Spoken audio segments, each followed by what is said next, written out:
love working with the team towards a common goal. For the camaraderie. Camaraderie and playing with my teammates. I play for my team. Teamwork and the connections that I can build on and off field. For the community and the exercise. Because of the community and the competition. I like playing Ultimate Frisbee for the competition. I play for the competition and the fun. For fun. Because fun. I love getting to work hard. You get out of it what you put into it. Leave everything out here. Every time I step on the field, I want to be a better player. You know, give something people to talk about. Be happy but never satisfied. To step away from real life and focus on Frisbee. I play because I love Ultimate. Find your drive. Find your drive. Find your drive. Find your drive. Find your drive.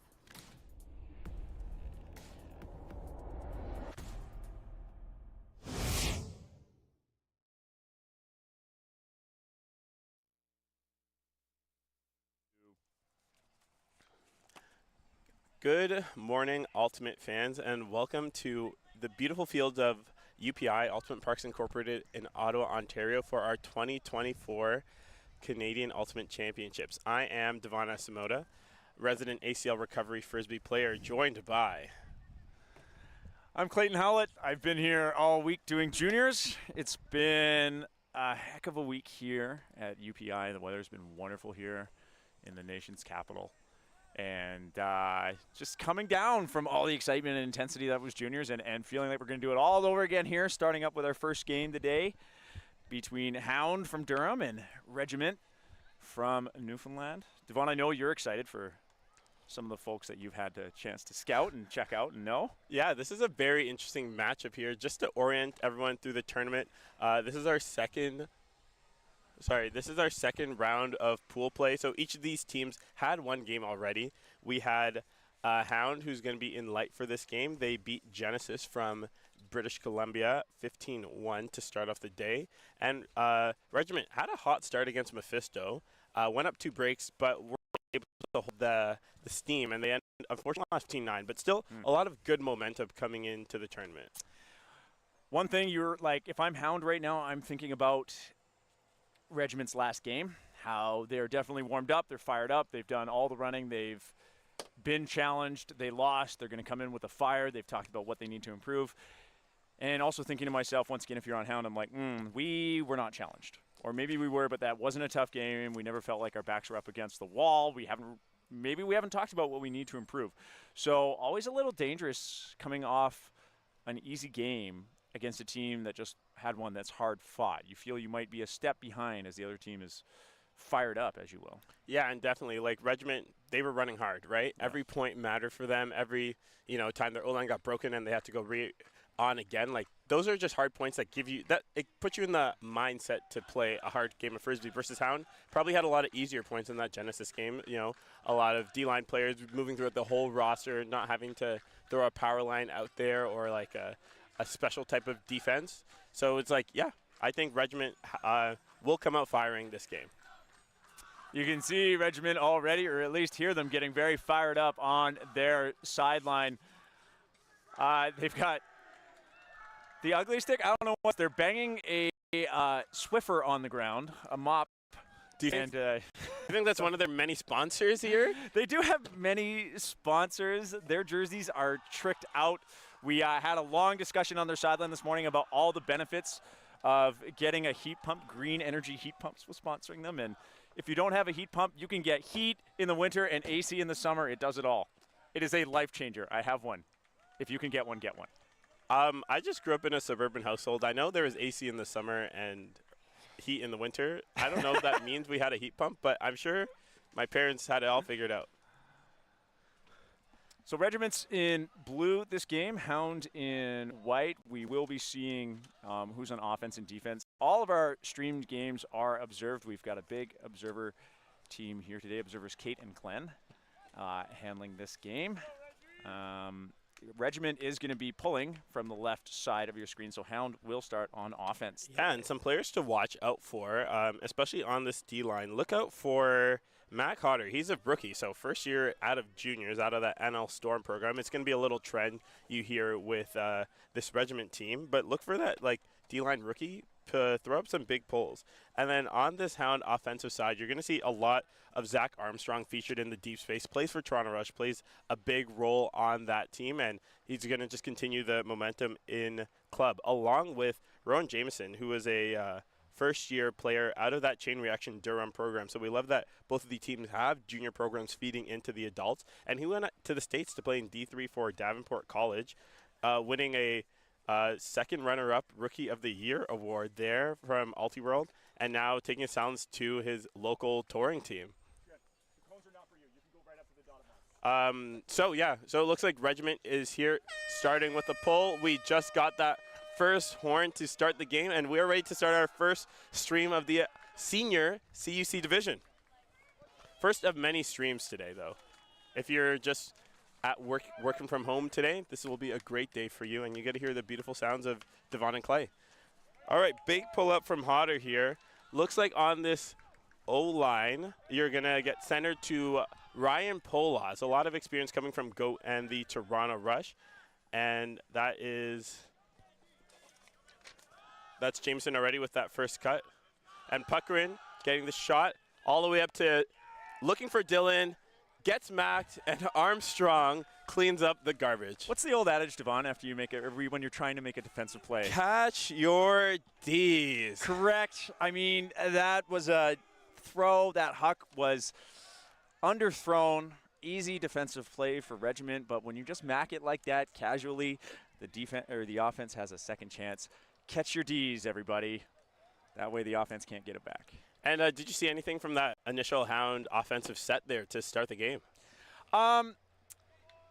It was no hesitation in their cuts right away. I love seeing that. I love seeing handlers or receivers get the disc immediately, turn, and have an option right away. Also, you want that really crisp O-line to just get it done quick, right? When you have an offensive D-line, or frankly, if you're doing pods, but when you're on offense, you want to score quick, you want efficiency so you can get your defensive set out there and then make the other team run on offense, really put them on the back step. So quick, efficient O from Hound, really strong first point. All right, so now this is going to be our first look over at the Regiment O-line. And they're going to heavily feature number 69, Andrew Workman. I don't know if it's a self-proclaimed, but proclaimed the best player on the island there. So let's see what he can do here for Regiment. Working it over to Penny in the middle of the field, lurking through this match set. Over out to House, a longtime veteran of this Regiment program. Just the life of Newfoundland Ultimate, really. All right, so huck up from Costigan, looking for Workman, and it looks like Bernie just got the positioning on them. Clean defensive play there. Regiment running in a horizontal stack, but really deep throw, kind of a deep place to start a cut from to strike. So this is Sadler and Dufour working in the backfields for Hound, two very confident handlers. Sadler coming over from a season of GOAT, working it over to Chow, over to Bernie. So it looks like Tyler Sadler and Lance Bernie have the same jersey number, but we're really lucky that I know both of them. So Dufour taking a big shot over to Campbell.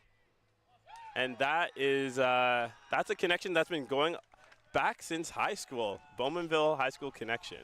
So Hound getting that first break, and I think thanks to good defense by Hound. I mean, always on their check and everything like that. But that was actually that turnover generated by a bad choice by Regiment there, throwing way too late to a striker who was already 40 yards deep, static, and then putting it up. I believe Regiment was in a horizontal stack, but while they were getting open underneath, they were sort of disorganized, really leaving the strong space crowded initially. They had the adversity in the last game, though. You're seeing some pretty easy composure. Heads are up for Regiment right now. Coach Hillary Walsh on the sideline letting them know what they got to change. Big discussions happening on the sideline about what to do. Sometimes it's those first few points where it's like, hey, team, we know not to make those choices. We're better than this, and just need that quick, snap back to we know how to play, we know our procedures, we know our roles and responsibilities. Yeah, and that's a great shout out to the coaches we have in this game. We have Michael Kukushka coaching for Hound, previous experience with the Team Canada Open Beach team, and the Toronto Rush. And we have Coach Hillary Walsh and David Reddy for this Newfoundland team. And we love that ultimate teams, it's normalized to have coaches, right? Because, Clay, I think I come up from a generation where I've always had coaches, but you didn't always have that experience, right? No, I had a coach, a shout out to Jeff Bell. He's doing photography this week. His daughters each earned a medal in the junior division, but he was my coach for a year on Blackfish. But after that, many years without a coach, and love to see it happening everywhere now. So we have House working with Dormady and over back to Workman now. We got Penny in the field. Lily's doing a lot of OI backhands here to get around the Hound, I think, backhand force. And a deep throw from Penny, looking for Hong. And there's going to be a discussion there. For the folks unfamiliar with some of the rules in Ultimate, a tie goes to offense. So if the players can determine that they both got it at the exact same time, offense will keep it. There's also a foul in Ultimate, falls under the umbrella of a foul, and it's stripping the disc out of someone's hands after they've caught it. So if the offense had the disc in their hands and the defense ripped it out, that's not actually legal. Our observers are there to make calls if the players ask them to do so. Now, we see observer Kate pounding her fists together there. What she's indicating is that the players agreed it was a foul that's going to be contested. They're not going to go to the observer, but they disagree. So in this case, the disc goes back to the previous thrower, and it's a do-over, if you will. And now number 9 on Hound, that's Philip Chung, signals that he needs to take an injury, and we'll have a sub come in. So we have Jared Canfield coming in. What do you want to see from Penny now after this restart? He kind of just threw a 50-50 huck ball up. What do you do now? Don't work the open side. Get that uphill. Work it over to our side of the screen here, the bottom of the screen, this sideline. You've thrown a lot of jacks, Regiment. You've tried to get it deep. An up line to the handler's fine. That's good power position. Yeah. So House working over to Workman. They're really jamming it up this open side like you said that you didn't want to see, but looks like it's working for them. Workman looking for options. A little high release over to House, looking for House, and you getting the D, but we have a foul called. Before we figure out how this will resolve in the foul call, you said working it up that one sideline, right? A handler going up the line in a power position, that's just fine. That's going to open you up for some big throws. But then to take these 10-yard, 15-yard gainers where the defense is guarding is going to get you into situations just like this where everything's really contested. We have not seen Regiment at all this point move the disc more than halfway across down towards us, down towards the bottom of the screen for the viewers, right? It has been that one vertical half of the field this entire point. So it looks like the foul was called, and they went to the observer, and it was a no foul ruled. So now it's you working with Ling there in the backfield, trying to muscle Hound to their second break in a row. And you have Mikey Lung over there, a longtime Hound veteran, working over to Ramsey. A lot of swings here in the end zone for Hound. Just going back and forth, working through their handlers. Now Ling finally gets it, and we have a line drive over, and just a bit too far for Bernie there. Mechanically, that's a tough throw. To turn from your inside edge and then rip that backhand, you're actually counter to momentum that your body is bringing you. You want to step with your right foot towards the backhand throw, but instead that was moving the wrong way, keeping the throw low. So it looks like Regiment working out of a vertical stack here. Working it over to Costigan. Big huck over to Workman, and that finally works for them. Yeah, that finally works. I mean, same sideline, but I want to give credit to Regiment there that time, making a far more advised throw to Workman. Earlier we saw Workman going deep, and he was already 40 yards. He was static. This time, about 20 yards from the disc. He was in motion. Disc goes to a handler in power position. That was a really smart decision by Regiment, and it paid off. And you saw them initially start in with a couple host stack sets, but they just moved after that third turnover to a vertical stack. What are some pros and cons of each? Vertical stack sets you up on a lot of one-on-ones. It lets your handlers move the disc back and forth a lot. You can kind of bide your time and then work either the right side or left side of the field when the disc is in the middle. And especially the rear player, the back of that single file line of that vertical stack of players, can go underneath towards the disc. They can go deep, really take whatever their check gives them. Horizontal, on the other hand, in horizontal O, the open space is always the deep end. You can strike anytime you want from any time position. The downfall is you're very spread out and you need a lot of coordination and communication between your offensive cutters. Otherwise, you get jammed up, you run into each other and just clog it all downfield, and the handlers have nothing. 2-1 the score now for Hound. Yep. Regiment's going to search for that break back. Hodder with the pull. And honestly, pull going middle of the end zone with some float. That's a solid pull, right, Clay? Yeah, love that pull. Really puts Hound on their back foot right away. So Pola's working it over to, oh, that's Namho right there. Coming back to the open division after his time with Danger Noodle. Pucker in with a sliding baseball grab. Now Hound working in their end zone.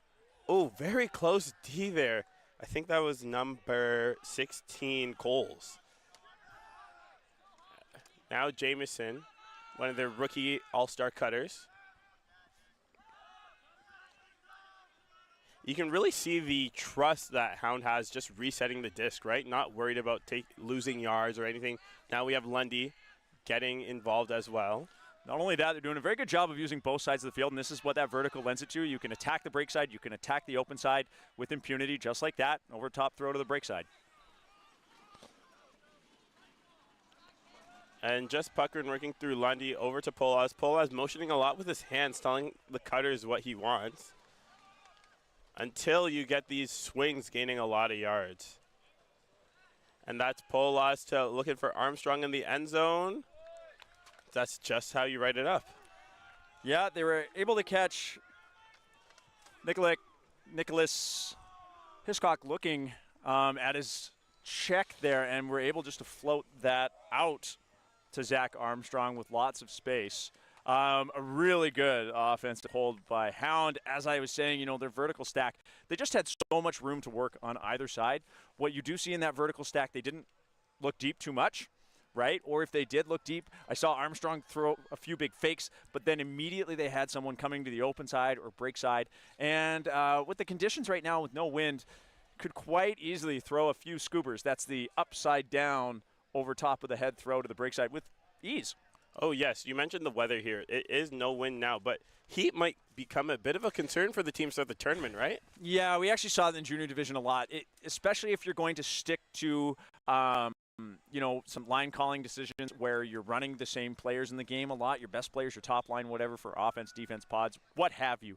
The heat here is pretty insidious. It'll catch up to you quick. Players here are like, I'm fine, and then you see them slow down or make mental errors.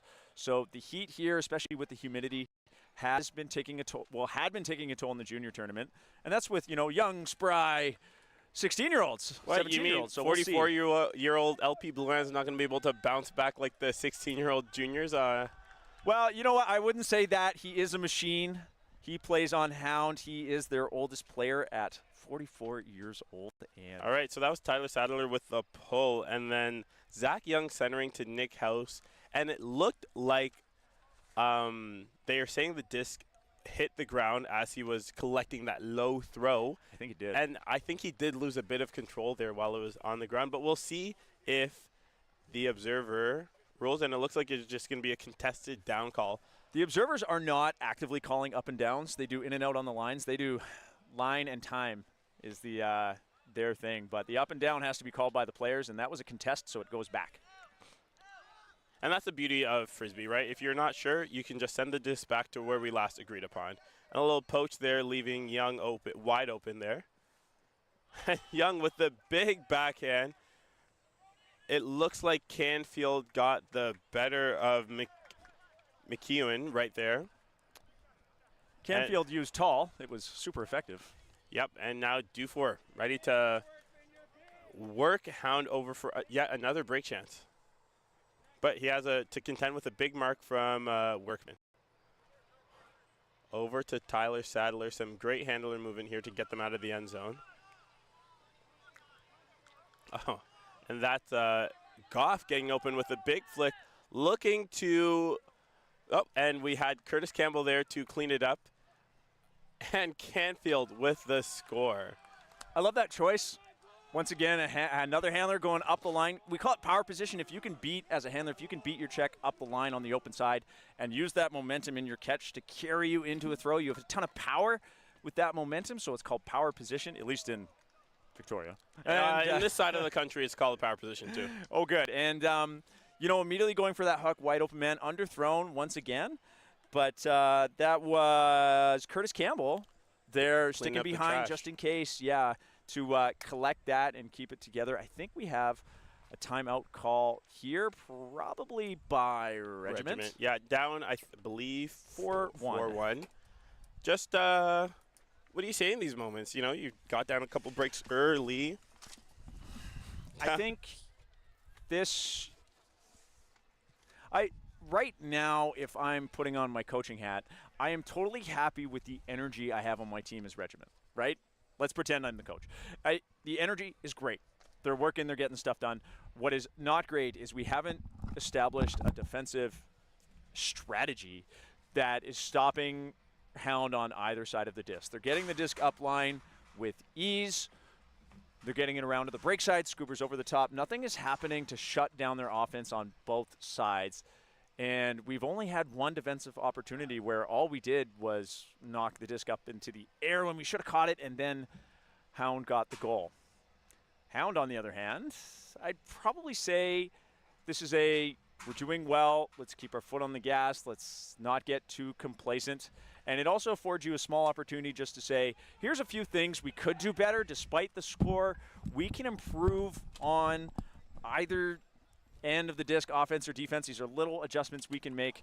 Coaches like to do that when you have the lead because it does keep your team from getting complacent when you're able to give that constructive feedback instead of saying, guys, aren't we doing awesome? We got this, and which is a terrible, terrible thing to do. Yeah, you always hate when you call a timeout and your coach is like, just catch the disc. Just make good throws. It's like, sir, or ma'am, or person. That's what I was trying to do. All right, so we have Regiment coming out here with their classic O-line, hoping to just steady the ship here and get some momentum. Yeah, get some momentum. I hear number 93, Kilfoy, here on the sideline. He's yelling to his team, this is our game. This is us, guys. You see, so just keeping those spirits up high. You like to hear that. Sometimes it is catch and throw, but I know you guys can catch and throw. I believe in you. Like, don't get down on yourself, right? Also great feedback to get. Yep. So, you with the pull, working with Moores and and a turnover over here. Quick pickup by Medina. And that's just a bit of a turn by Freddie Liu here. So giving Regiment a disc back. A little gust of wind, I think, just popped it out of his hands before the catch was complete. So Morris picking it up. Over to Young. Morris and Young working well together. Now getting Costigan back involved. Over to Penny, and Penny loves that OI backhand to his favorite target, Workman. I love that too. What a shot. The IO backhand, punishing the D that's on the wrong side. Not punishing per se, but just taking advantage of a position that's very unguardable. And that throw had precision. Saw Penny do the, archery snipe there with the celly. Definitely a Hawkeye moment with that throw. Yeah, and you saw him turn over that same type of inside-out backhand open side huck throw earlier in the game, but this one, he floated it out to the open space where Workman was beating his check, and it worked out. And a mentally crucial point to make. You just call the timeout, right? You're trying to get back on your feet and everything like that as a team. You're trying to wrap up this 3-point deficit. We see that 2-3-point, lead early in games just ruin teams often as it comes back to get them in the end, right? When it happens early. They start trading for the rest of the game but can never make up that deficit. So very crucial point to get. Now the score's only 4-2. You've got some confidence now as Regiment because you're like, all right, timeout, we scored. We know we got this. We can score again. I like that. All right, so we're going to have a big pull over here from Hodder, looking to get Regiment into a good defensive position because that means a lot, too, to your D-line. And another nice deep pull fielded by Ho, worked over to Polas. And a little turn by Pucker in there. Some great defense by Joe Sismondo. And House with an inside flick right away. Just Lundy jumping the lane there. So Dylan working it over to Ho. Big hug to Armstrong. Walsh trying to chase, but jumping it in expertly. Just And another hold, and a quick hold from Hound after potentially a short field turnover. I think right there we just saw 2 instances of miscommunication on either end there from Regiment. House's pass didn't really have a receiver that could be attacking the disc. They were sort of in the area, but the defense was all over it, right? I don't think the receiver knew that pass was coming from House. And then Armstrong able to go deep alone, and just a blown switch, I think. Lots of players on deep, what they tend to do is call a switch, so try and getting a defender to take someone that's running deep if you can't catch up to them, if they've got better position. But it didn't seem the message got communicated, and Armstrong was all alone. Really good awareness to make that catch in the air, stretch out his foot, get his toes down just beyond the line. And a hold, as it could have actually been a disaster for them, turning it over pretty much immediately on their end zone line. Yeah, but that's one thing you've seen Hound do consistently from their D-line and now their O-line. After turn, they're not scared to just pick up the disc and that running gun fast break offense. So, Bernie here, or I think Pilkey here for the pull. Or sorry, Canfield here. I'm saying every name on the Hound roster, basically. Canfield for the pull. Regiment coming out in another hoe stack. We see Stoyles featured over here, working it over to Workman for the first time. Now C. Young in the middle of the field. Stoyles has been a solid handler for this team for quite some time. Glad to see him get featured. And Moores is breaking deep right now, but unable to hit him. So, Young providing a nice reset over to Penny. So continue, and puts it up, and you can tell they're not scared to look for Workman in the end zone, and he proves just why, beating Sadler deep in the air. So, okay. I don't Tell want me your beef with that play. My beef with that is a tough one. I'm going to shout out to a friend and former teammate of mine, Aaron Loach. And his favorite phrase on offense is the false positive. The false positive. Workman just made a sick play. I don't want to take that away from him. Workman, sick guy. That was awesome. Getting your team on the board. That's great. That huck was thrown to double coverage. Workman needed to get that to save that choice from being confirming that it was not a great one, right? So that athleticism, you need to have that X factor. That is how you win games, where you bring down the passes that are tight, the ones that aren't perfect, the ones that maybe you don't want to look for. But that was a huck to double coverage. So I'm going to just put that in a box and let it go, because Regiment did a great job scoring the point, right? And that's an important hold. I think what Clay's really so passionate about is he wants to see sustainable offense, right? That is so good. It's tough to come down with 15 of those in a game. The 15, we're playing up to 15, hopefully. And Clay just wants to see teams score efficiently off of systems, not necessarily athleticism and individual effort. So he's cheering for a team game. I love the athleticism, but I want it to be smart choices too. Speak about athleticism there. Jameson beating his check hotter deep from a great OI put from Polaz. And now Jameson throwing a hammer of his own to Armstrong. So it's kind of like deep look to deep look. Armstrong against Workman. Who can put more work in for their team? So 6-3.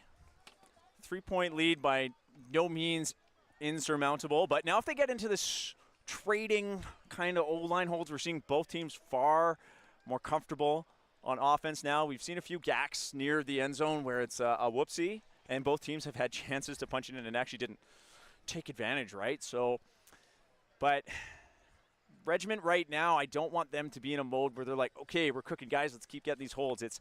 We need breaks. We don't want to go into half 3 points down.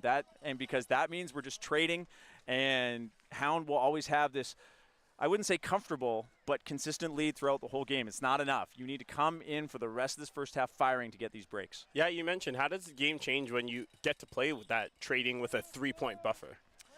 Well, if you're on Hound, you can stay calm, right? You can push your D-line to get those breaks, but on O-line, your guys guys, we're great. We're consistent. Let's just keep getting it done. If we lose one, we'll get back out there. We know we can do this.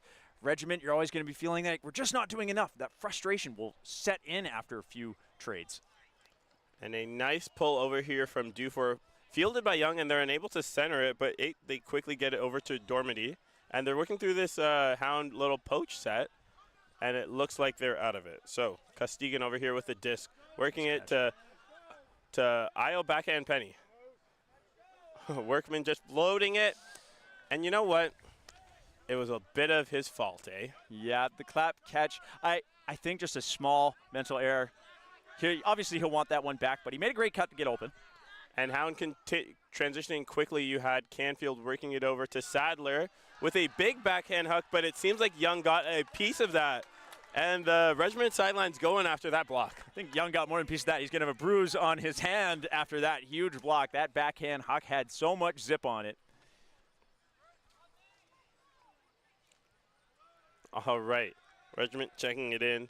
Morse trying to get open in the reset space. Over out here to Costigan.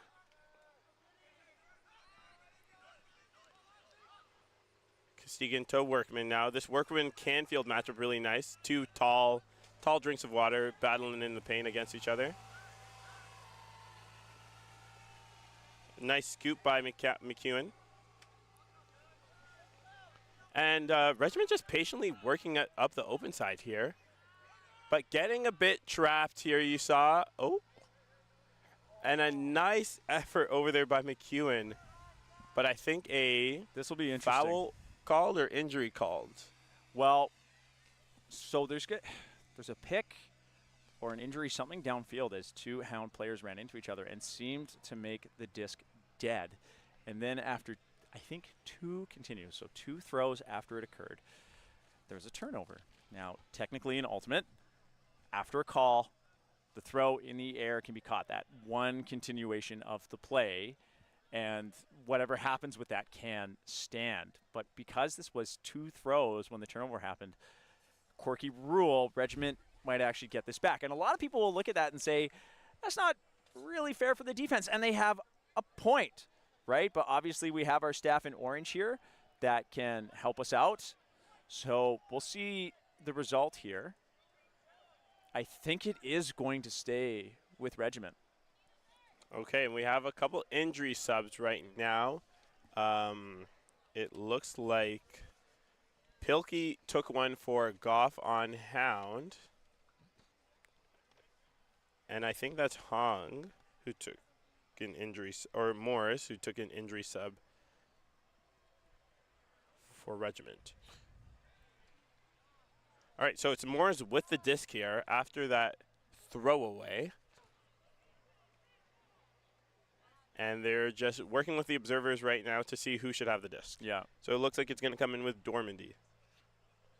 So, yeah, Hound, unfortunately, losing the rules battle here. Only one continues, so it does stay with Regiment.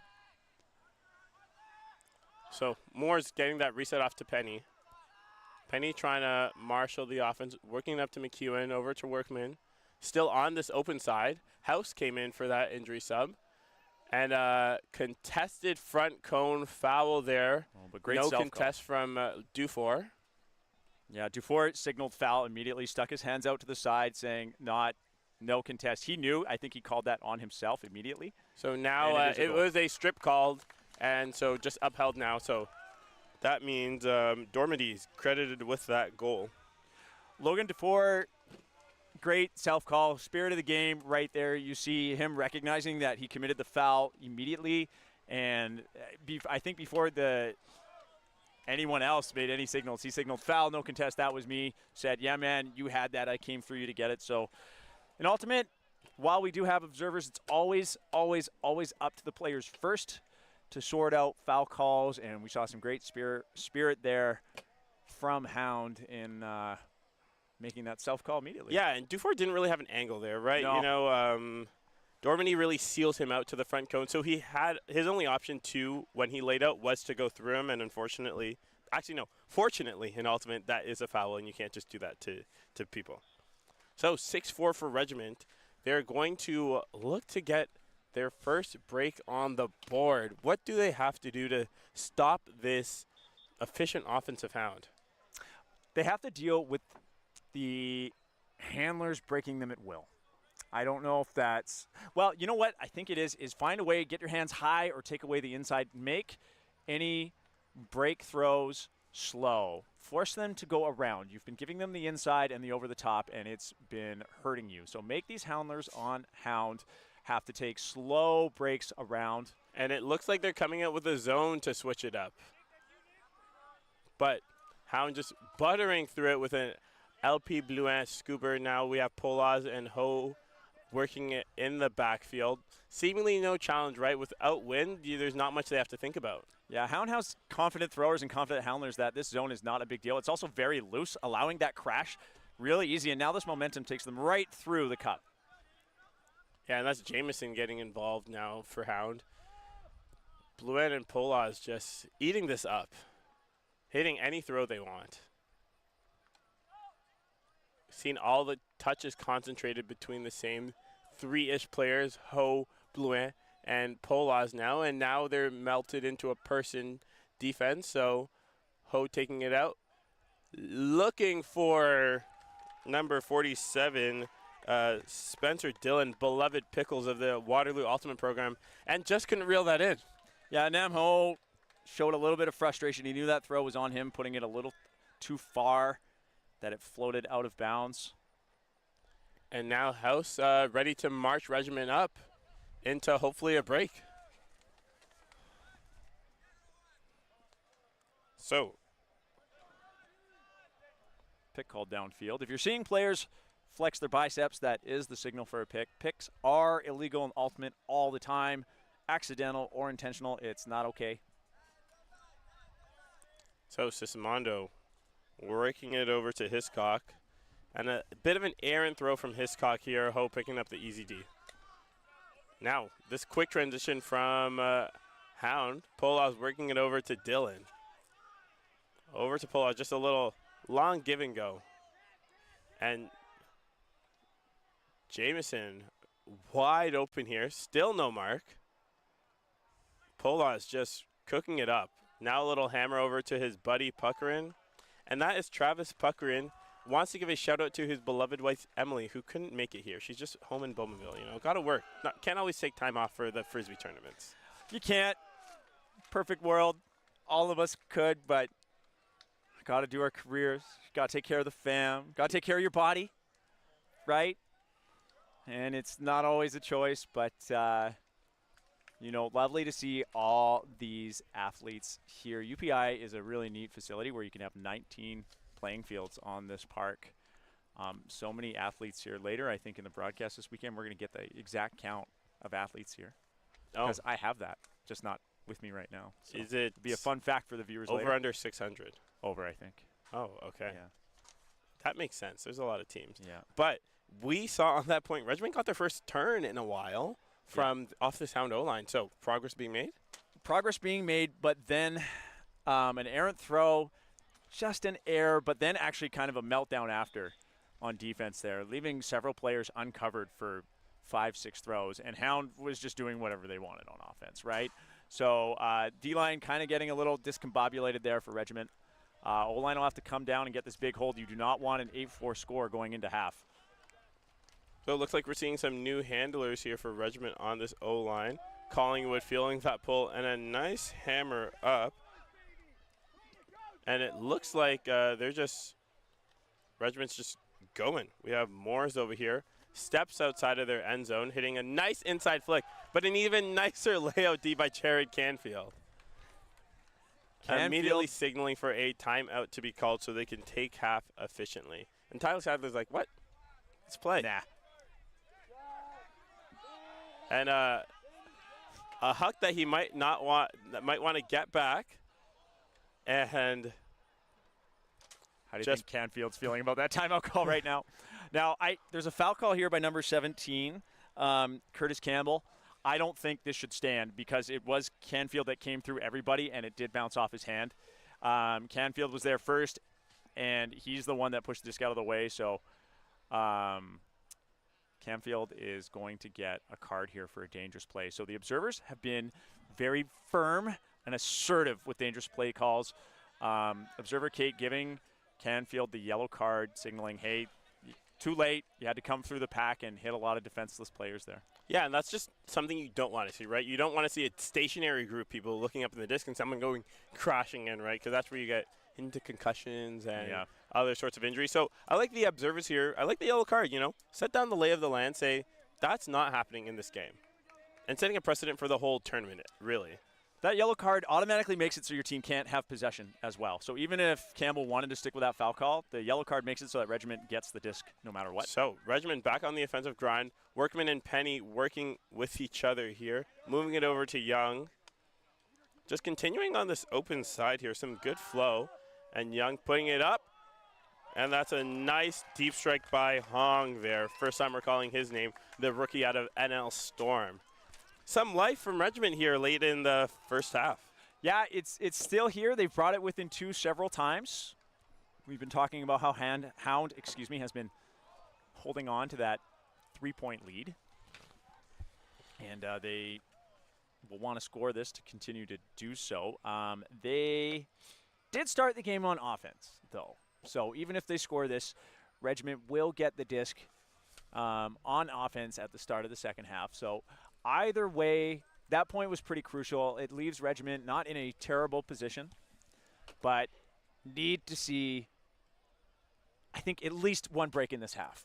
Yeah, and those of you not familiar with Ultimate, it is a game play to 15 or a time cap after 85 minutes for this tournament, I believe. So they will take half at 8 usually. So that's why Hound, being up 7-5 right now, has the opportunity to take half if they hold. And it's similar to tennis in a way where you have breaks and holds of a service game, right? So right now, Regiment's starting on defense with the pull. So Hound's expected to hold because they have the advantage starting on offense. And that's what Clay was breaking down there, where in the next half, Regiment will start on offense and start with that advantage for the half. So Hodder out here with another big pull. It looks like it might fade out of bounds. And now a brick happens, which means that Polas from Hound gets to start with a disc about 15 yards from his own end zone. Yeah, the pull going out of bounds, not ideal. But if you're like me, that never happens. Oh, okay there. No, I'm notorious. I don't get trusted to pull, so I wouldn't know either. But Polas working it to pucker in. Laterally to Dylan. And this is Choi's first touch, I think coming over from somewhere in BC, right? Your neck of the woods? Yeah, that's right. Oh. And a little miscue between Dylan and Polas, giving Regiment their chance to punch in that first break of the half that you were looking for. And a nice little inside from Hodder, but Armstrong able to pick that lane. And Polas just working it to Armstrong, and that is Hound's hold for the half. Excellent defense, obviously, by Armstrong, but my favorite part about it was he did not care about the deep. He was counting on his teammates for that help defense in the deep space. Instead, he just said, no matter what my check is going to do, I'm going to jump that lane under, fully sell out on it, even on the break side for that IO flick right, and he ate that up. So that 3-point lead for Hound now has been consistent through this first half. I really wanted to see at least one break from Regiment and just take that away, but now they've held on to that, and we're going to start the second half basically just picking up where we left off. Are you one of those 8-5 is the most dangerous lead in Ultimate people? You don't believe in that? You know what? The most dangerous lead, it's your attitude going into this lead. Right now, if you're Hound and you're clapping your hands going, you're like, all right, guys, we got this. No problem. We're cooking. Let's just keep it up. I actually don't like that. I like saying it's 3 points. We have held the lead, but we got to stay sustained. Let's focus up and think that this can be taken away from us easily, especially with Regiment starting on offense. So don't get complacent with this. Don't think all we need is some little positive encouragement. This is a, hey, this is nothing right now. And also, don't go away from your screens. We're going to have some halftime interviews coming with us over here. Possibly Coach Hillary from Regiment. And yeah, so stay tuned here, people. We will join you in a few minutes, unless Sarah Edie wants to hop on the mic right now and we can just have a little chit-chat about Ultimate. Let's do it. All right. I know for the average, this is from like deep cut knowledge. For the average Ultimate Canada fan, Sarah Eady, can you introduce yourself, please? Hi everyone, this is Sarah. I am the communications manager at Ultimate Canada, and we're running the live stream today with Devon and Clay and Desmond, our camera operator. And Sarah, you're a bit newer to the Ultimate world. Can you tell people a bit about your sporting background? Because I'm sure you didn't grow up just swinging the disc on the beach, right? No, I actually do not have any Ultimate experience. I went to school for sport management and was able to... Go Badgers. Go Badgers, absolutely. I was able to get this job, and I've been introduced to the Ultimate world, and it has been life-changing. The people have been absolutely fantastic to work with. Volunteers, players, staff, everybody has just been absolutely amazing. So it's been a very positive experience for sure. I love that. So people, whenever you're leaving mean comments under Ultimate Canada posts, this is who has to read them. So don't do that. There are people behind Ultimate Canada. It's not just a big entity. And Sarah, before you leave us, because I know you got some important things to do, tell us your favorite team in Ultimate so far that you've interacted with. I think I have to say Dusk. They're from Victoria. As you know, we're based out of Victoria. Our executive director lives there, and I think he was coaching. Yes, he was coaching this team. So I'm definitely going to have to say that to get some brownie points. Okay, I hope you get a nice raise or bonus or whatever happens at the end of the year in Ultimate Canada World. Thank you so much, Sarah. Okay, we'll be back with these halftime interviews. Thank you.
All right, welcome back, everybody. I'm Desmond Thomas here with number 24 on Regiment, Nick House. You guys just got back from half. You were in a huddle. You're down 8-5. What was that conversation like?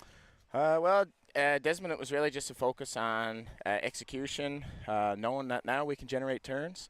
Our offense is clicking. There was a couple bumps on the road there to start, but we're feeling real good about O and just capitalizing on D. So we got a few different looks come out in the second half, and a real focus on retaining the disc once we've earned it and putting it in the end zone and trying to get the lead back. Okay, perfect. Promise we'll make it quick. So that's going to be it for today, but thank you very much, and great. Best of luck in the second half. All right, thank you so much, and hi, Mom.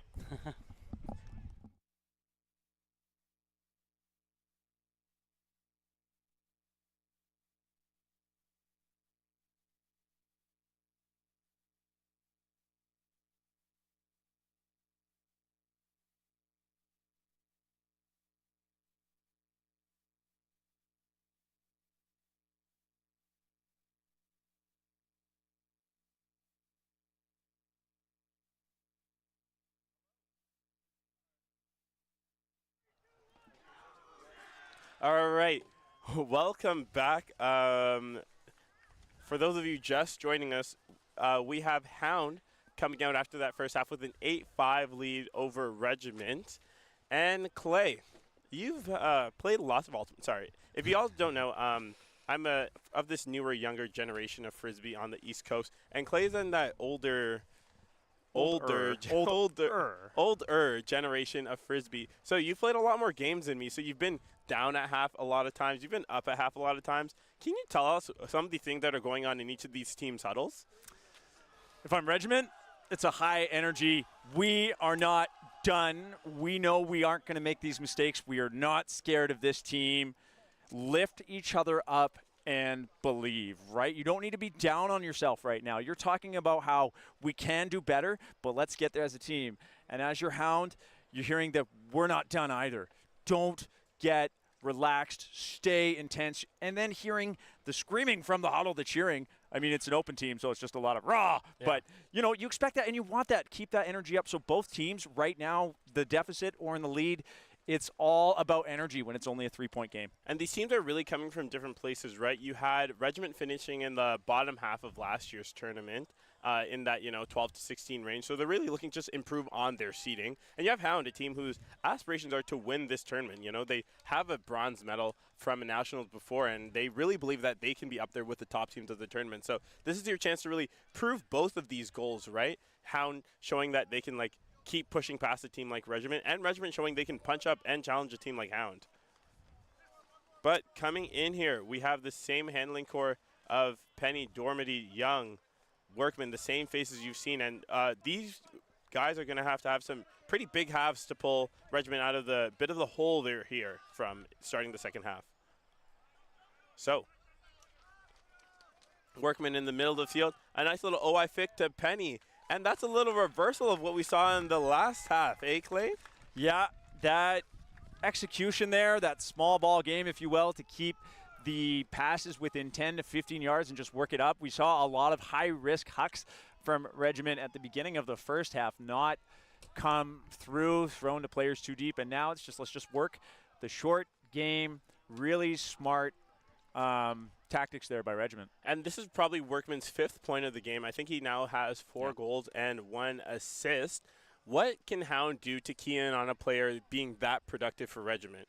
So, really glad you asked that, because Workman has been that target deep, right? And he pulled one out in double coverage, which was fantastic, right?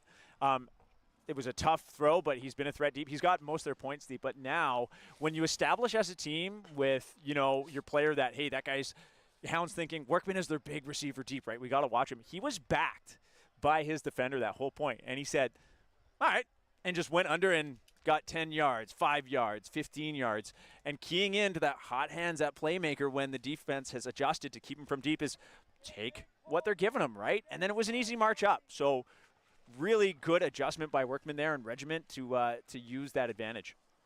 So definitely something Hound's going to have to key on stopping, because he's going to be a big person there. So big pull here from Hodder. Does a really good job of floating there. Lets the defense set, and House immediately on Polaz.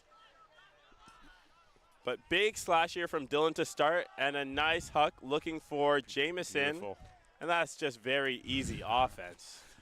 That striker, pretty deep, but Jamison was just gone. He was so fast, and that throw was perfect. It was still a leading pass, and when you've got that kind of snap on a throw and that kind of speed from a receiver, it really extends the window that you can throw to someone, right? Even if they're already halfway down the field, if you're going to put it at the back cone of the end zone and your receiver can get there, that's not a receiver that's too deep. That is within the range, right? That makes sense. So just a sick throw and run there by Hound. Easy. And speaking of that Hound O-line, they've had a few 2-3 point scores. What does that do for the O-line unit when your plays work out as you draw them?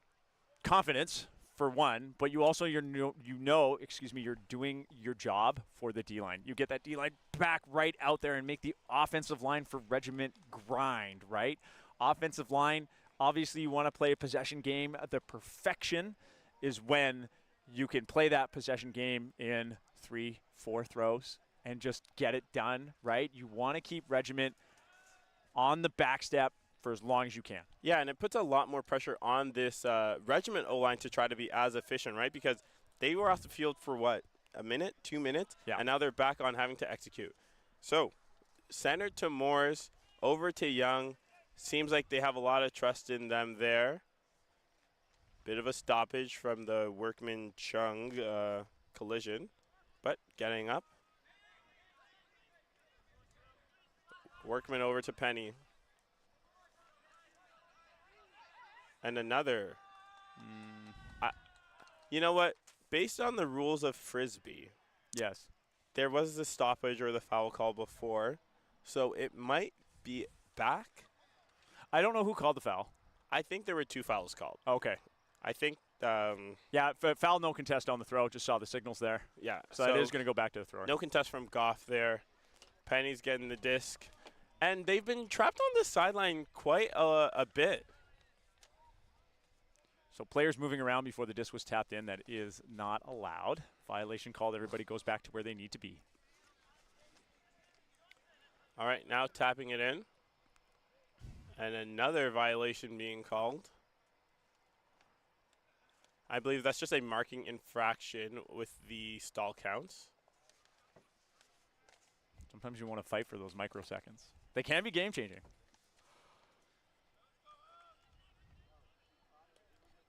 And now they have to go back to where they were at the start of the point. A lot of, reenacting of where exactly were we. If you don't reenact, people don't know what you mean. All right, game's back in. Penny looking deep now over here. And it was almost a really good grab by Costigan, but that was Ling getting in the way of that one. And you see there, the false positive I was talking about earlier, that was a throw to double coverage, right? You're not going to come down with all those. It's not a good choice.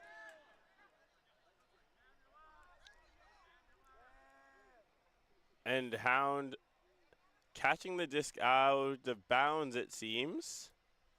So the observers make active in and out calls, but when you've got lots of big bodies flying through the air and the observer right on the line, if their view is blocked, they can't say anything. But observer Kate does rule that the disc is inbounds. All right. So Ling starting us off, looking over for you. Swing it right over to Medina. Medina coming from Columbia, I believe, playing on Raza last season. So I love that, that Durham connection he has here. And a little bit of an overthrow from Goff looking for Ling. So Regiment getting another chance to hold here. And this will be more picking it up again.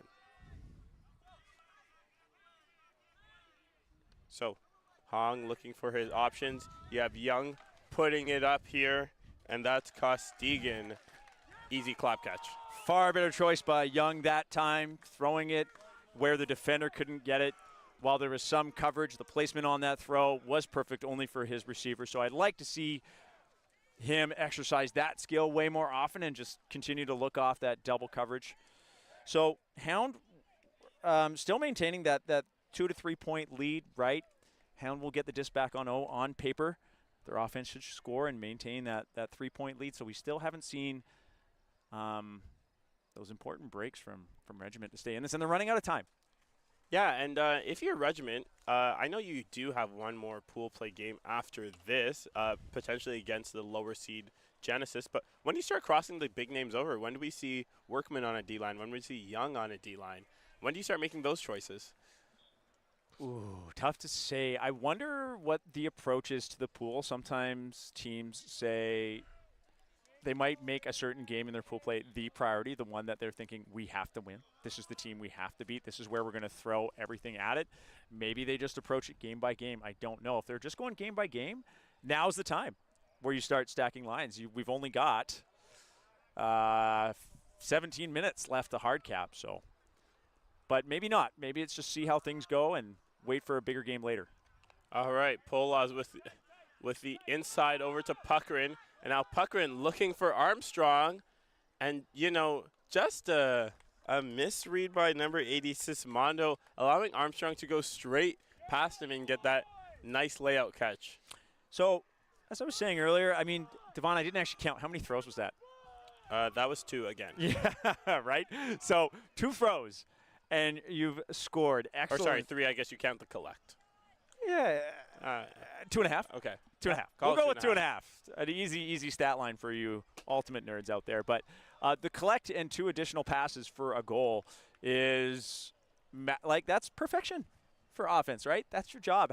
That was a 30-second point, if that, for Hound. And Regiment has been scoring on 3, 4, 5 minute points, right? And then when you see the score sheet, you're like, well, that makes sense, right? And how there's just been an answer from the Hound O-line every single time in this half, and I would say for most of the first half. Yeah, I think this is exactly what Hound envisioned, you know? Like, they're ramping up to a pool play finale against Mephisto after this, so they really wanted to get their offensive lines in check. Campbell with the pull, rising over here. Very, very floaty, and Penny collects it very quickly here. So, Young looking off that deep strike to Costigan, hitting Workman on the under. Now Costigan comes under, so pick called. Pick called, and it looks like Campbell will just catch up. Yeah, they're on a pick call. The defender can say, hey, I think you still would have beat me to the disc, but it was in me following you to then put coverage on is where it was picked, and that's exactly what happens here. So he does get to catch up, but Blue keeps it.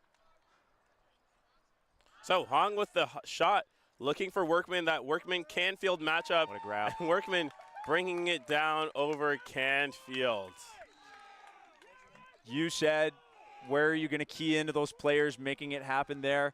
I like that choice. It was a little underthrown, the execution not perfect, but Workman getting over the tallest player on Hound, who has made some big plays in the air. So great bring down by Workman, especially on a throw that gave the defense a chance. And, you know, Canfield already having a yellow card as a dirty, dirty player for Hound. So maybe he didn't want to make too dangerous of a play this time on Workman. So it's kind of like, you know how you go at the big man when they're at 5 fouls in the NBA?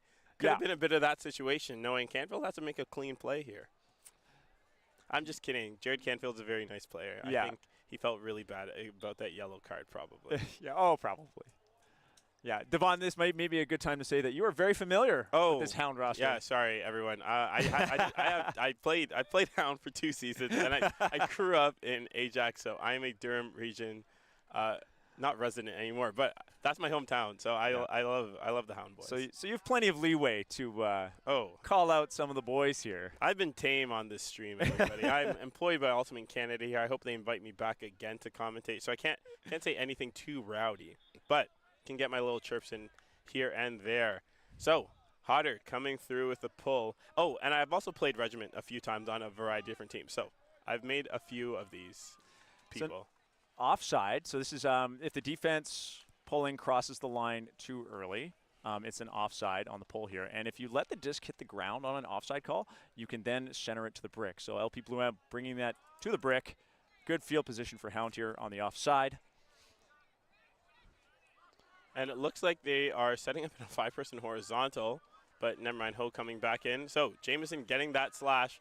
Looks like he has a couple of options.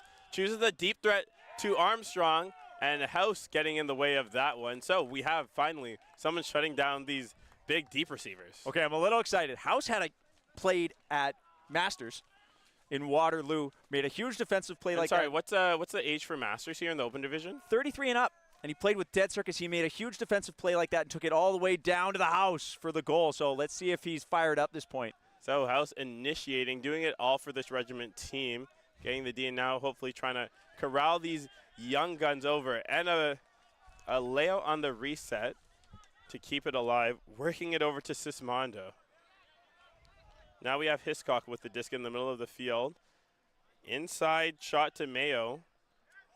And it looks like House calling a foul on that throw. Yeah, Blue End was running by to keep up with his check. And on House's follow-through, I think he hadn't released the disc and knocked the backside of Blue End there. So it is a foul, obviously unintentional. And Blue End signaling, oh, don't contest. Yeah, I guess I just ran too close. And if you think House is old for being a Masters player at 34 in this division, he's got nothing on LP at 44 years old. Still running around with the 18-year-old sometimes he has to guard. So that's Armstrong getting in the way of that pass to Mayo, and that Regiment break chance dies pretty quickly. Polaz working it over to Ho here unmarked. Up the line to Polaz, just so good at that, so quick. Nice little OI flick to Jameson, but that was number 44 Hodder, the big D-line pulling rookie, getting in the way of that one. Great heads up, right? he was kind of turned around a little bit, heard the up call. That's why up calls are important, everybody. Hodder was able to snap his head around and jab out his left hand to break that up. So House tapping it in here, and I think tapping it in to call a timeout. I like this timeout, you know. You gave your D-line one chance. You had a turnover, and now let's get it together because these breaks are crucial. What do you got to say, Clay? Okay. What you just said kind of shut down my thought immediately. Because if you watch the junior stream fans, you know that I have lamented about the field position on this timeout call. But what you say, you know, giving your D-line a chance, now's the time to get organized. House tapped it in, looked upfield, was like, I don't like what's happening, timeout. So actually a pretty intelligent timeout when you're like, shoot, I might throw a turnover here because nobody's moving, right? So kind of a save. But what I don't like about it, you're on your goal line, right? And Hound is going to have an additional 20 seconds after you have to stop dead in your setup for offense to see what you're doing, adjust, coordinate, and plan. And that makes it a really tough position. At least House didn't call this timeout on the sideline and stuck in coffin corner. He does have a lot of field space to work with. Yes, and to expand my thought deeper, if you look at the lens of field positioning, sure, not the ideal. Hound's going to set up some trap zone, some poach set. But you know what? This Regiment D-line hasn't had a lot of O chances, and they haven't made it past midfield a lot on the O line. So I do like their chances here to now get some more field positioning and get a chance to put in this much crucial break that we've been talking about. So, yeah. You've converted me. This timeout makes sense. See, this is my first game calling with Clay. He's got a bit to learn about the styles of Devon's ultimate. So let's see what House can do here. And it looks like Hound's shutting down these initial cuts. You know, working in this reset system over to Sismondo. Hiscock over to House. Do you think they're going to settle for a huck? And a little bit of an underthrown huck. Armstrong getting that D. Hound knows that's coming. Every time. So we have Hound's anchor, Polaz in the backfield. You know, when Polaz is on this O-line, I don't see anything going wrong. And I say that. Commentators curse, Devon. As Ho looking for Dylan with a bit of an overthrow. And now we have another chance for this Regiment D-line offensive unit to work it up. They can't call another timeout. So let's hope they can produce more than just a deep huck. And big bid by Jameson. I think landed safely. Yep. Walsh bringing it in. Okay. Working to House. And just a miss by Hodder. The misclap. Yeah. Coach tough one. Timeout bit of a cheeky timeout call from Polaz. You know, he's also seen his O-line turnover 2 times, and he's like, enough of this. Let's reset. And that one, especially when you have the lead, is like, okay, let's chill, relax. This has been a chaotic point. We have the lead. The clock is on our side. We are at the 77-minute mark. There's no, if you watch the juniors, that format had a soft cap at 75, a hard cap at 85. This tournament, hard cap only, and I'll explain that because talking about the win and the cap is usually the thing I do too much of, and I'm going to do it again at 85 minutes with the hard cap. What will happen? The horn will go. You finish the point you're playing. And once that point is over, once the goal is confirmed as a point, the game is over. Unless scoring that point results in a tie, and then one more point is played as a tiebreaker. There's no win by 2 or anything like that. That is of ages past. So Hound right now, this is a smart timeout because, I mean, we are now 7 minutes away from the cap. You've got a 2-point lead. Score this point, you kind of put it out of reach for Regiment. Yep, and zooming out of this point right now, Regiment down 10-8. They're the 3 seed in their pool. Hound the 2 seed in the pool. How do you think Regiment feels with their performance so far? Not good enough. I'm sure they're saying to themselves, we had some good moments, but the turnovers that they've done to themselves, the hucks into double coverage, the drops that have just been slight mental lapses, right, or the whiffs, they're saying to themselves, oh, man, we did it to ourselves. I would bet that would be the story. We did it to ourselves. And Polaz starting quickly with it, too hot of an inside flick to Armstrong, unable to reel it in, and now Regiment gets a D-line shot that they didn't think they were going to get again. So Godin working over to House, and that's some Grandmasters on Masters crime. LP shutting down that upline cut from House. This is a very crucial point, just because with the score and the cap coming up, 3-point lead out of the reach for Regiment. 1-point lead for Hound, anybody's game. So Mayo tapping it in against Polaz. Polaz been lethal, throwing whatever he wants on the field. And Ho able to reel that in. And we have Dylan streaking deep, but lots of Regiment players helping out deep there to shop that cut. Armstrong reeling in that tight throw from Jamison. Some hot pressure over here from Hodder. And just another missed inside. Hound seems to be unraveling on this O-point late in the second half. Yeah, and Hound can seal the game with this point, right? And like you say, unraveling, giving Regiment an edge here to get back in. But this is where I feel Regiment's struggling with the lack of crossovers, right? You see House picking up the disc, but just not enough workhorses here to punch in the breaks offensively, right? Like, this is a D-line unit that can get turns, and they've gotten 3 or 4 on this turn, but nothing. Haven't seen the breaks this game. Yeah, nothing solidifying on the offensive side, right? And that's Ho shooting deep to Jamison, and a big grab there at the back of the end zone.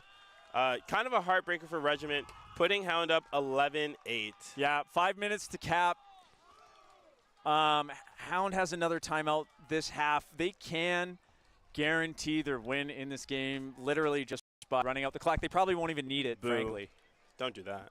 Yeah. Hey. You're going to start an internet fight here. Okay, let's just put it to the stream in the comment section. Carolina and Atlanta. Is it an okay thing to do to save your timeouts in the game, use them when you need them, and when you want to seal out with the lead, to take the timeout, which you're entitled to? I hear what you're saying. I'm totally leading this with bias, by the way. Within the range of the rules of Ultimate, yes, it's legal. Colloquially, oh my gosh, that was a struggle word. In what actually happens in real life, you should just play the game. You're up 11-8. Don't take a timeout to waste the clock. Let the kids play.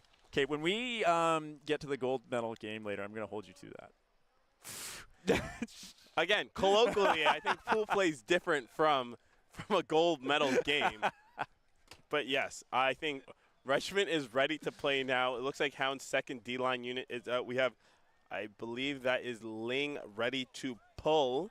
And yeah, we'll see what Regiment can do if they want to just throw up a huck to score quickly and then maybe finally cross over some people. We'll see. So centered over to Penny. Some hot pressure. These Hound guys haven't played in a bit, this second D-line unit, and they're ready to get a D here. So not much going on field, so you just see a lot of resetting between Penny, Dormandy, and now Young getting involved over to Moores.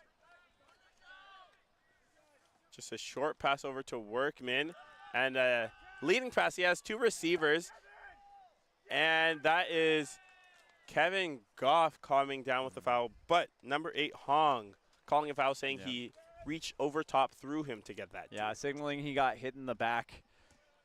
Regiment's going to want to sort this out quickly. 3 minutes to cap. Plausible that you score this point and the next one very quickly, but that is the only way back into this game, and that is if Hound doesn't call the timeout. So we'll see. Enough of that. Enough of that. I'm sorry. Okay, I'll let it go. My bad. Don't wish that stuff into the universe. It looks like the observer is upholding this foul call from Hong. Goff and Hong shaking. So Hong should get this at the front of the end zone. Yeah. The reason why it's not a goal like the previous call was, where Dufour laid out through the Regiment players, because that was going to be a catch. And because Hong was not going to catch this disc, he just gets it at the front.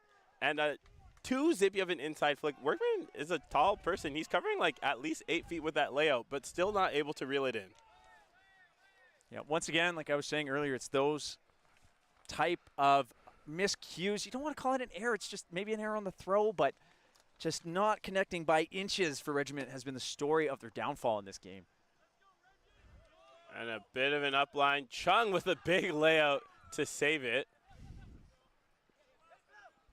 And everyone's yelling Phil's name to get him the disc, and it's just out of his hands. Ling over to Lung, working very quickly this Hound D-line, but there's a lot of open players to do that. So Medina over here on the break side. Over to Ling. Now we have Ramsey getting involved. seems like there's a lot of open Hound players on these unders, right? A lot on the unders. Regiment's definitely backing. Oh, and a bit too OI from Lung there, and Ling just a very tough read. Zhang Xiuling, though, I mean, what a point. Jab step cuts all over the place as a handler tried to get that goal. I don't think that's his fault on that miss. That throw was a missed throw over his head. He was everywhere that point, or that possession, excuse me.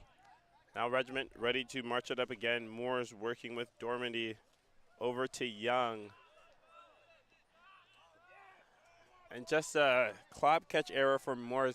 Has anyone stood out to you on, other than Workman, on this Regiment O-line unit? Actually, it's been Zach Young, who has made serious adjustments in the second half with throwing choices and getting a lot of success on his unders and working it through the middle, as in that first half through a bunch of contested passes. So I think he's really made some changes this game, some adaptations, and it's been great. All right, so Ling now steps aside of the Hound end zone, hitting it around back end, and that was a sweet cut from Ramsey for Hound's first break this half, I believe, putting them up 12-8 and pretty much sealing Regiment's chances of making a late stage comeback, right? Yeah, now I believe we're going to stall. This is me stalling just to find out if hard cap did go on during that point and if that is the game. And it looked to me that is the dub for Hound as the hard cap. Oh, yeah, see, I should have stalled longer. One more point. You got that digital watch on for what? Play. For what? For what? Well, I guess I didn't hear the horn with our headphones on here, but I don't think there was a horn. Oh, okay. Well, then that's why you didn't hear the blamed. horn. I can't be blamed. Yeah. No. Can digital watches be fast? You set the connected time with on the phone. I don't know. I don't have a watch, Okay. guys. I'm gonna just blame a certain cell phone manufacturer and not myself. What do you got? No, I can't say that. Is it an Apple Watch? No, I can't say. Oh. Sorry, contract allocation. Okay, we have now the Regiment D-line now here for the last O point, and I like that, giving the D-line a shot to go play some offense and probably show this O-line what's up. And actually, exactly what you need, the practice, right? Because how much have we looked at this D-line on Regiment today, unable to convert? Now's a great time to put your D-line out there and be like, hey, guys, practice time. Young is on here. He doesn't play D for this team, and I think that's McEwen. So maybe I just saw Nick House and I got excited. But Young still here to steady the ship. But, yes, you do see some newer faces that haven't played a lot of offense points. So it looks like a very spread offense here from Regiment. Hound being able to shut down a lot of these undercuts. But Nice McEwen grab. reeling in a nice one. Working over to Castigan. Now Young with a high release, floaty backhand, and Jared Canfield being as tall as he is, ripping that down. But I think there is an injury, foul, a stoppage. Yeah, I'm not too sure. Yeah, zooming out, in case the people are curious, some interesting games that happened in round one. You had a tight game between AFC Rumble beating Manic 15-14, probably universe point game. Another tight game, Blackfish over AFC Whiskey Jacks 14-12. General Strike beat Grand Trunk from Toronto 14-13. And those were the closest games there. So some exciting movement in the open division. Also, Tobe, a pickup team out of Toronto, beating Quest 10-8. I know that was a marquee matchup in that pool of the mixed division. But this was Pilkey plucking the disc over the Regiment defender. And I believe this would be the end of the game, right? I'm just going to wait this one out, as I still have yet to hear a horn. We could have the cap rules wrong. It's a good thing. What does that watch of yours say? No, we're not talking about that. What we're talking about is we might have the cap rules wrong, and we are going to go figure that out for you. Oh, you know what? I have been misinforming the viewers. It's all me. You know why? We didn't start at 10 o'clock. We started at 10:15. I have been telling the story all wrong. That is why I am here, and we continue to learn no matter how much we work at this. Nevertheless, he's saying we, dragging me into this timing mess, but Okay. I don't lie to the people. Okay, so no, that's okay. That's okay. Now I know, Devon, when I ask for that backup, and you won't read between the lines, and you'll just put me out there. But what this on the does chopping mean block. is that you, the viewers, get a lot more exciting ultimate. Oh, you do. Hound's D-line unit again coming out here to stress this Regiment O-line, as stressed as Clay is about the Yeah, a timing little embarrassed. situation. My bad, viewers. Hey, listen, at least I didn't even read the tournament manual, so you're better than me. I didn't even attempt to know the cap rules. I'm just the talent that they just drove in from Montreal to come commentate. But back to the players on the field, the players able to play. Regiment working through their hoe stack. They've been in a hoe for a majority of the game, and how do you think it's been serving their offense? Not bad. They made the adjustment to start punishing Hound on the unders, and we're seeing that now that they're getting those options. It's when they've been throwing to double coverage or underthrowing in the deep space, that's what's getting them. So it's not so much that the offensive system is bad, it's taking the choices that aren't so advised in that system. It's going with the wrong looks. And that was Moore's just pouncing it out of his hand. But there was a lot of good cutting movement, from players like Murphy out in the lane, a staple of this Regiment crew. And Ramsey just steps outside, resetting it over to that's over to Liu, and a pick call. It was a little messy in the stack there, so yeah, pick very warranted. Kevin Goff. I'm sorry. Thank you. Kevin Goff was wide open just standing there, but didn't get seen. And Chung to Ling there to that's like 2 breaks in a row for Hound, making it 14-8. And at one point it was 11-8. Yes. Yeah. So Regiment's going to look back at the end of this game. Yeah, and kind of, I wouldn't say giving up, but definitely that mental exhaustion takes its toll, keeping yourself in the game. Especially, I think we've seen Hound run away with this ever since they established the 4-point lead. It was the first time since the whole game that they achieved a 4-point lead, and that was at 12-8. And as soon as that happened, we saw the energy get sapped out of Regiment here. Once again, we kind of talked about what's the plan, right? What's the plan? Is this game still within our reach? Do we keep our legs and give people a chance to rest? We do have more ahead of us today. Yeah, and speaking about that, looking ahead, you kind of have a mirror of this game in Red Circus facing off of Grand Trunk. So Red Circus from Halifax, Nova Scotia, Grand Trunk, another team coming out of Toronto, Ontario, where Red Circus had a very comfortable 15-3 win over Oni from BC, and Grand Trunk was in a very tight 14-13 contested game on General Strike. So same story here of a team that had a close game and a team that had a less than close game, and how those two teams are going to match up. But that was Campbell getting in the way of that shot to Workman. A lot of dejected bodies here on the Regiment side, and that doesn't stop Sadler and Dufour from working it up. And Dufour now looking for Campbell. And a bit of a tough grab there. Yeah, that was a hard one to get to. Good athletic play, but very hard pass to reel in. All right. So Regiment offense working very hard now, and just an overthrow to Workman here. The wheels kind of falling off toward the end of this game. And I believe that was a pick called. Yeah. Teams, if you're watching, if you're a player, we love hand signals. Can I tell you how great they are? We do love hand signals, because how am I going to know what is going on? And that was such a beautiful throw from Tyler Sadler to Lance Burney. Very annoying that they're wearing the same number. I feel like that would trip up a lot of people, but not me. Well, that brings us to the end.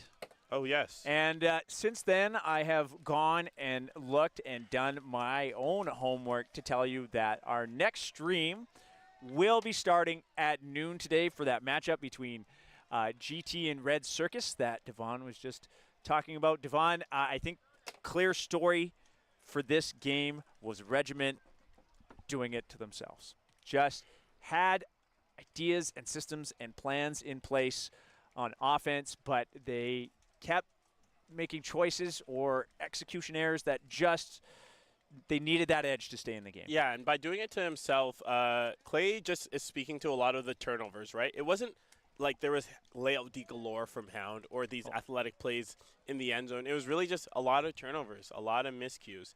And that's something you can clean up. That's part of the controllables, right? And when we talk about ultimate and getting better. So Regiment knows they have another level to push of execution, and Hound was able to shake out their legs before a big matchup later on in the day. So I guess that'll do it for us. We're going to be back with you in 25 minutes. Same fellas on the microphone, just maybe a little bit more educated with the tournament rules. Yeah, you're not getting rid of us for the rest of the day here. So if you are a fan of the East Coast, stick around because you get to see Red Circus, another team from Halifax. And if you're a fan of the GTA, Greater Toronto Area, stick around because there's another team like that too. This is Devon and Clay signing off.